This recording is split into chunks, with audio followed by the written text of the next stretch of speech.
স্বৈরাচার সরকারের কাছে এটাই অনুরোধ, আমাদের পরিবারকে কি উনি দেখবেন? আর কত বুকের রক্ত হলে খুনি হাসিনার দোসররা তাদের পেট ভরবে? আমরা যারা প্রবাসী, এই জাতি যখন ব্ল্যাক আউটে ছিল, এই জাতি যখন অন্ধকারে ছিল, আমাদের ভাই বোনকে যখন গুলি করে মারা হচ্ছিল, তখন পৃথিবী জানতো না কি হচ্ছে। আমরা প্রবাসী, আমরা 1.5 কোটি প্রবাসী প্রতিনিধিত্ব করেছি। চ্যানেল 24 সিনিয়র চিফ রিপোর্টার যিনি হচ্ছে সম্রাট ভাই, তিনি প্রবাসী কল্যাণ মন্ত্রণালয়ে গিয়েছিলেন। ওইখানকার যিনি প্রধান সচিব, তার সাথে আমাদের প্রবাসী যারা আটকা পড়ে আছে এবং যাদেরকে আন্ডারগ্রাউন্ডে নেওয়া হয়েছে, যাদের কোনো খোঁজ খবর নাই এবং যাদেরকে ডিপোর্ট করা হয়েছে, এদের ব্যাপারে অ্যাকচুয়ালি মূলত তারা কি সিদ্ধান্ত নিয়েছে, তাদের ইনিশিয়েটিভ কি, এই ব্যাপারে যখন সেই সম্রাট ভাই জানতে চায় তার কাছে, তিনি ওইখানে তার ওপিনিয়নটা দেয় নাই। সে ওইখানে কোনোভাবেই তার কোনো একটা প্রসঙ্গে তিনি কথা বলেন, দেখুন তিনি কথা বলতেই রাজি হয় নাই। তবে আমি যেটা এখন বলবো, এই অন্তর্বর্তী সরকার এবং এই যে প্রবাস কল্যাণ মন্ত্রণালয়ে তিনি গিয়েছিলেন, আমাদের যে সম্রাট ভাই, আমাদের ব্যাপারে কি সিদ্ধান্ত নেওয়া হয়েছে জাতির পক্ষ থেকে, তখন এই ব্যাপারে কোনো সিদ্ধান্তই তাদেরকে জানানো হয় নাই। তাহলে আমি আপনাদেরকে স্মরণ করাই দিতে চাই, এই প্রবাসী তারা কারা। আমরা এই অন্তর্বর্তী সরকার এবং প্রবাস কল্যাণ মন্ত্রণালয় এবং যারা এই জাতির সমন্বয় 18 কোটি জাতির সামনে আমি একটা সত্য আপনাদেরকে বলে দিতে চাই, আমরা যারা প্রবাসী, এই জাতি যখন ব্ল্যাক আউটে ছিল, এই জাতি যখন অন্ধকারে ছিল, আমাদের ভাই বোনকে যখন গুলি করে মারা হচ্ছিল, তখন পৃথিবী জানতো না কি হচ্ছে। আমরা প্রবাসী, আমরা 1.5 কোটি প্রবাসী প্রতিনিধিত্ব করেছি। আমরা বাংলাদেশের হয়ে আমরা সারা বিশ্বকে জানিয়েছি আমার দেশ ভালো নাই, আমার ভাইকে মারা ফেলা হইতেছে, আমার বোনকে মারা হচ্ছে। এইভাবে আমরা আমাদের দায়িত্ব নিয়েছি, আমরা শাটডাউনে ডাক দিয়েছি, আমরা রেমিটেন্সকে আমরা আমাদের এইখান থেকে ঘোষণা দিয়েছি আমরা আনুষ্ঠানিকভাবে, এবং আমরা প্রত্যেকের নিজেদের ব্যক্তিগত দায়িত্ববোধ থেকে আমরা সিদ্ধান্ত নিয়েছি আমরা কেউ রেমিটেন্স পাঠাবো না। তবে আপনারা গভীরভাবে উপলব্ধি করুন, আজকে আপনারা স্বাধীন হয়েছেন, এই স্বৈরাচারদের কাছ থেকে আপনারা মুক্ত হয়েছেন।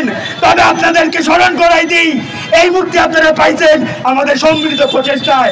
আজকে আমাদের প্রবাসীদের ভূমিকা ছিল, আমরা বাংলাদেশ বেতারের ভূমিকায় ছিলাম, আমরা বাংলাদেশ টেলিভিশনের ভূমিকায় ছিলাম, বিদায় কিন্তু সারা বিশ্ব জানতে পেরেছিল আমাদের দেশ ভালো নাই। তাহলে আজকে আপনাদের আরেকটা বিষয় মনে করাই দিই, এই স্বৈরাচার সরকার তখন পতন ঘটবে কিনা আমরা কেউ জানতাম না, আমরা কেউ জানতাম না আমাদের ভবিষ্যৎ কোথায়। তবুও আমরা আবেগাপ্লুত হয়ে আমাদের দেশকে ভালোবাসি বিদায় আমরা আমাদের অবস্থান জাহির করেছিলাম। আমার দেশ ভালো নাই, আমি তখন ওইখানে বসে কিছু করতে পারতেছিলাম না। আমরা কোটি প্রবাসী, আমরা আমাদের অবস্থান জাহির করেছি আমার দেশের পক্ষে, স্বাধীনতার পক্ষে। তবে আজকে যখন আমার 57 জন ভাইচ যারা নিখোঁজ, তাদের ব্যাপারে 5 তারিখে আমরা স্বাধীনতা পাওয়ার পর এই পর্যন্ত আপনাদের কাঠামো কোথায়, আমাদের ব্যাপারে, আমাদের পুনর্বাসনের ব্যাপারে আমরা যে ক্ষতিগ্রস্ত হয়েছি, 57 জন যারা আজকে ক্ষতিগ্রস্ত, তাদের পরিবার কোথায় আছে, কেমন আছে, তাদের তালিকাও করতে হবে। কেন করতে হবে? হাজার হাজার ভাই যখন শহীদ হয়েছে, তাদের জন্য আপনাদের যে ইনিশিয়েটিভ, আপনারা যে তালিকা করতেছেন, যারা চিকিৎসারত আছে, রাষ্ট্র থেকে দায়িত্ব নিয়ে তারা চিকিৎসা দিচ্ছেন, আমার ভাইয়েরা যারা ক্ষতিগ্রস্ত, তাদের ব্যাপারে শুধু মন্ত্রণালয় না, প্রবাসী কল্যাণ মন্ত্রণালয় না, রাষ্ট্রের সর্বোচ্চ পর্যায় থেকে কূটনৈতিকভাবে তারা ছাড়ানোর জন্য দ্রুত সিদ্ধান্ত নিতে হবে। এইটাকে পিছিয়ে ফেলানো যাবে না, এটাকে পিছিয়ে ফেলানো যাওয়ার কোনো সুযোগ নাই। যারা দুর্নীতি করেছে, যারা ক্লিনিক্যাল বিষয়কে সামনে অনেক দুর্নীতি করেছে, তাদের একটা লিস্ট করে তারপরে আপনারা আসেন।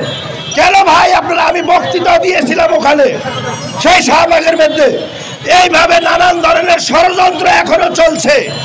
আর কত বুকের রক্ত হলে খুনি হাসিনার দোসররা তাদের পেট ভরবে? আমি সাবধান করে দিতে চাচ্ছি, সাংবাদিক ভাইদেরকে বলতে চাই, আপনারা আমাদের যে সংগঠন থেকে এই যে বৈষম্য বিরোধী ছাত্র আন্দোলনের যারাই যেভাবে বক্তব্য, দেশকে ভালোবাসার জন্য, দেশকে উন্নয়ন করার জন্য যেভাবে আজকে রাস্তায় লেখাপড়া, নিজের লেখাপড়া নষ্ট করে রাস্তায় নেমেছিল, দেখিয়ে দিয়েছে। এখনো কি আপনাদের লজ্জা হচ্ছে না? এখনো আপনারা ভিতরে ভিতরে ষড়যন্ত্র করেন। আর একটি অনুরোধ করতে চাই বর্তমান সরকারের কাছে, যে ডিসিএসপি 3 মাসের ভিতরে ট্রেনিং দিয়ে এই জায়গাগুলোকে বসাই দেওয়ার চেষ্টা করেন, তাইলে এই দেশকে আপনি শান্তি শৃঙ্খলায় আনতে পারবেন। এটা আমার জোর দাবি। রেমিটেন্স দাতাদের মুক্তি এটা গুরুত্ব সহকারে জোর দাবি জানাই। এবং আমাদের সরকার ইনশাল্লাহ, আমার দীর্ঘ বিশ্বাস ডক্টর ইউনূস স্যার উনি খুবই ভালো মানুষ, উনি অবশ্যই করবে, এটা আমার দীর্ঘ বিশ্বাস। আমার স্বামী আরব আমিরাতে উনি কোটা আন্দোলনের জন্য গ্রেপ্তার হয়েছেন।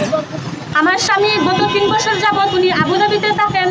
উনি এই গত মাসের 4 আগস্ট দেশে আসার কথা ছিল। উনাকে উনি দেশে আসতে পারেন নাই, উনাকে বিমানবন্দর থেকে তুলে ধরে হয়েছে। কে বা তারা কোথায় নিয়ে গেছে এখন আমরা কোনো খোঁজখবর পাইতেছি না। তাই আমার বাংলাদেশ সরকারের কাছে এটাই অনুরোধ, উনি যাতে আমার স্বামী এবং অন্যান্য বাংলাদেশের আরও প্রবাসী ভাইদের যাতে মুক্ত করার এরপরে আমাদের পরিবার খুবই অসহায়। আমাদের পরিবারকে কে দেখবে এখন? বাংলাদেশ সরকারের কাছে এটাই অনুরোধ, আমাদের পরিবারকে কি উনি দেখবেন? আমাদের বাচ্চা কাচ্চাকে উনি দেখবেন? আমাদের পাশে দাঁড়ান, আমাদের পাশে দাঁড়ানোর মতো কেউ নাই। আমার স্বামীকে অনেক টাকা ঋণ করে ওনাকে বিদেশ পাঠানো হয়েছিল, কিন্তু এখন পর্যন্ত এই ঋণ পরিশোধ করা হয় নাই। আমার পরিবার খুবই অসহায়, খুবই দুর্ভিক্ষজনক।